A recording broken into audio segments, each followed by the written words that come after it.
Migration is a topic that's being hotly discussed over the last few years in Odisha, I guess for the wrong reasons. The distress that pushes people to migrate and the violation of basic human rights that brings about catches attention, media, politics, administration. What gets missed in this melee is when people migrate to build a better life, because there are higher wages in other places and young people driven by the aspiration, attracted by the opportunities in these destinations. Gramikas has been working along with CMID to understand this form of migration. Like the other side of the coin, migration also means there are people staying behind.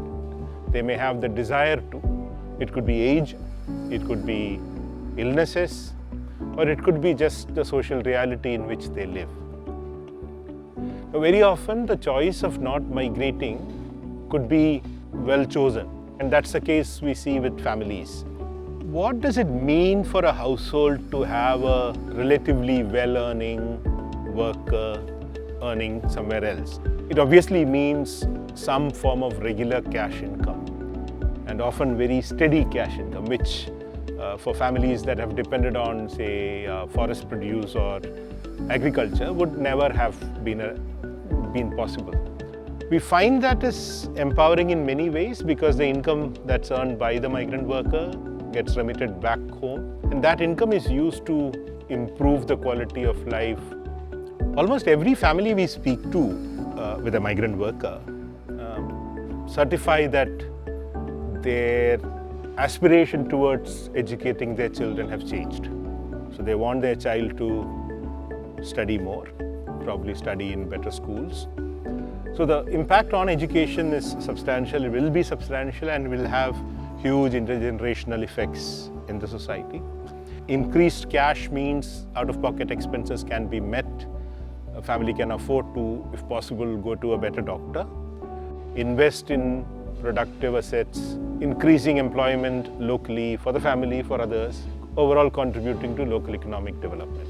We have seen new skills coming into the locality, be it new food production skills, masonry, technical skills like electrician or plumbing, which actually creates a kind of a movement economically in the area. Also, migrant workers remitting money, investing in house construction actually leads to increased demand for construction labor, both masons and unskilled labor.